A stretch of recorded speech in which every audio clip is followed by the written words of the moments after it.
कभी कभी मैं सोचती हूँ मैं बहुत देर से आई हूँ, मुझे राणा संगा के युग में आना था। एक हाथ से लड़ा वो वीर, मुझे बिना हाथ के लड़ना था।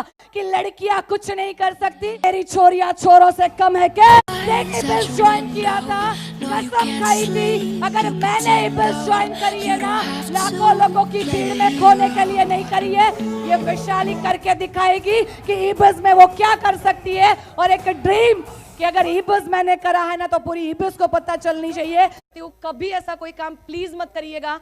एक लड़की गलत कर लेती है ना, लाखों लड़कियों को उसकी सजा भुगतनी पड़ती है। यहाँ पे इबल्स में इतनी लड़कियों ने अच्छा किया तो लाखों लड़कियों को परमिशन मिली है घर से बाहर जाने की, कुछ करके दिखाने की। और पेरेंट्स जितने भी आए हैं, मेरी दिल से रिक्वेस्ट है, जब शादी की बात थी, आपको भी अपनी बेटी की शादी की टेंशन होगी, मैं समझ सकती हूँ। मेरे मम्मी पापा रात रात भर सो नहीं पाते थे कि लड़का कैसे मिलेगा जो इबल्स करने देगा, और वैशाली इबल्स कभी छोड़ेगी नहीं, कैसे होगा।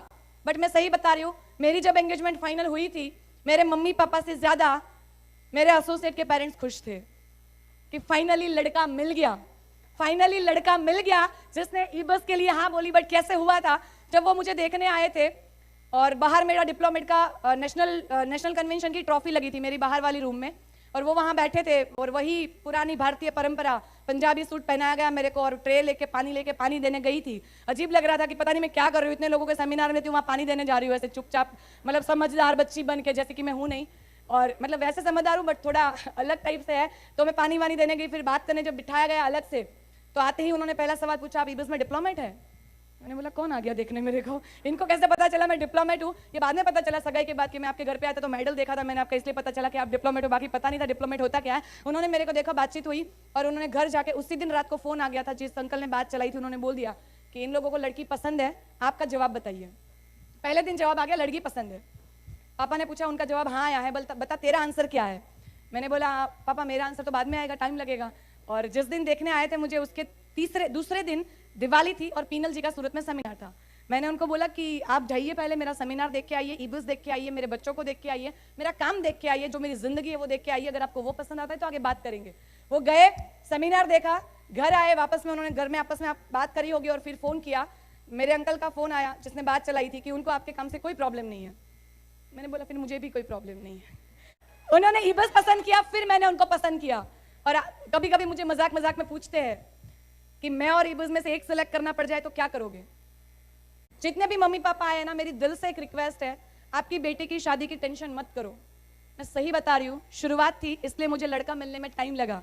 अब मेरे बाद मीरल जी की सगाई हो चुकी है, उसके बाद 1 बाय 1 सारी लड़कियों की बारी है। आपकी बेटी की जब तक बारी आएगी ना, सही बता रही हूँ, लड़का पूछेगा लड़की इबल्स करती है, ठीक है भेज दो मेरे घर पे, कोई दिक्कत नहीं, और इंक्वायरी करनी नहीं है, पक्का लड़का मिल जाएगा, टेंशन मत लीजिए, बस आपकी बेटी को सपोर्ट करिए। अगर आप चाहते कि आपकी बेटी यहाँ पहुंचे, आपकी मदद के बिना वो नहीं पहुंचेंगे। एंड अगर बात निकलती है कभी तो मुझे मजाक मजाक में पूछते हैं, और हाँ सर एक इंपॉर्टेंट चीज सर वो बता दूं, लोग बोलते थे लड़का नहीं मिलेगा जो तेरे को इबल्स करने दे, लड़का मिला, इबल्स का भी हाँ बोला, उन्होंने भी इबल्स ज्वाइन किया, नहीं करा, सिर्फ ज्वाइन नहीं करा, 6 की डाउन। अच्छा कल संडे है तो थोड़ी देर वेट करे, गेस्ट को फोन करना है, उसको मीटिंग में भेजना है, तो वो सो जाएगा बाद में, मेरे को होल्ड पे रखा दे और गेस्ट के साथ बात करे, यही तो चाहिए था मेरे को, यही तो चाहिए था। एंड अभी तक ये था कि मम्मी की वजह से मैं यहाँ पे पहुंच पाई। आज मेरी मम्मी को मैं बहुत मिस कर रही हूँ, मेरी मम्मी आज यहाँ पे नहीं आ पाई, कुछ मजबूरी की वजह से, कुछ रीजन था इस वजह से, बट मैं सच में बहुत मिस कर रही हूँ। बट थोड़ी सी कमी, मतलब महसूस थोड़ा कम हुआ, क्योंकि आज मेरी मदर इन लॉ यहाँ बैठी है, मेरी जिंदगी की आगे की जो दौर है वो मेरी मदर इन लॉ के हाथ में जाने वाली है। तो मैं बिल्कुल, अब ऋतुल जितना बोली रहे वहीं पे खड़े, हट ही नहीं रहे वहां से, तो मेरे को बुलाना ही पड़ेगा फाइनली। मैं स्टेज पे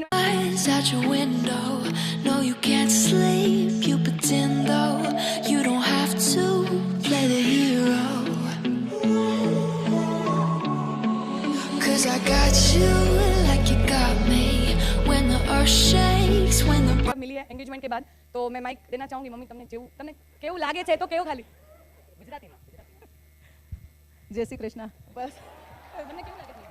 સરસ તું બોલ, એક વખત તમને કેવું લાગે છે? तू बोल बस, ठीक है। बट इनकी इच्छा थी सामने से कि मेरे कोई भी वैसे माइक नहीं। मैं अपनी बात करूं तो इबीज मेरे कानों तक आया था 2010 में। एक मेरा दोस्त था मार्शल गजेरा, मुझे ईबीज की मीटिंग दिखाई थी, बहुत अच्छे से समझाया था। तब मैंने उसको क्लियरली आंसर दिया था, देख भाई तेरा काम अच्छा है, सब कुछ अच्छा है, लेकिन मैं इसमें सूट नहीं हो रहा है क्योंकि मुझे लैब में काम करना अच्छा है, अपने तरीके से केमिकल के साथ काम करना अच्छा लगता है। तो तब तो नहीं बना, बंदा नहीं पिघला, लेकिन वापस 2016 का चक्र घूमेगा, आज नहीं तो कल ईबज आपके घर पे आएगी आएगी आएगी और आएगी। ये साबित एक बार और हो गया। मैं एक बार पूछा था कि मान ले शादी के बाद अगर मैं तेरे को घर में बंद कर दूं, फोन ले लूं, चांदी ही ना दूं, मैंने बोला आधा घंटा वेट कर लेना ऐसा काम करने के बाद। तो व्हाइट शर्ट वालों की एक शांति आंदोलन आपके घर के सामने जमा हो जाएगा। बहुत लोगों के सर ये मैसेज आए थे कि मैम प्लीज आप हमारे साथ रहिएगा, हमारा साथ मत छोड़िएगा। बहुत बच्चों ने मुझे ये मैसेज किया कांग्रेचुलेशंस के साथ, मैम प्लीज साथ रहिए, साथ मत छोड़िएगा कभी। क्यों इतना डरते हो?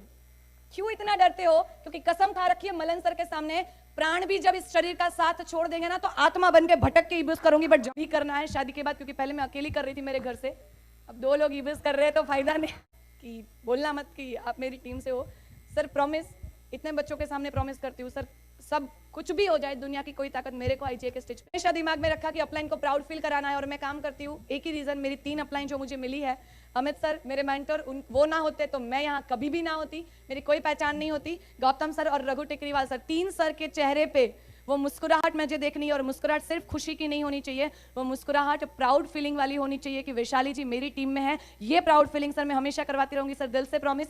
एंड कभी कभी मैं सोचती हूँ मैं बहुत देर से आई हूँ, मुझे राणा संगा के युग में आना था, एक हाथ से लड़ा वो वीर, मुझे बिना हाथ के लड़ना था। कभी कभी मैं सोचती हूँ मैं बहुत देर से आई हूँ, मुझे अकबर के युग में आना था, बिरबल से बढ़कर अपनी बुद्धि को दर्शाना था। कभी कभी मैं सोचती हूँ मैं बहुत देर से आई हूँ, मुझे सन 1942 में आना था, भारत छोड़ो आंदोलन में गांधी का हाथ बटाना था। बट ईबस मिलने के बाद, इतने प्यारे बच्चे और अपलाइन मिलने के बाद हमेशा ये सोची हूँ बहुत सही टाइम पे आई हूँ, क्योंकि बन गए वो लोग इतिहास, मैं एक नया इतिहास बनाने आई।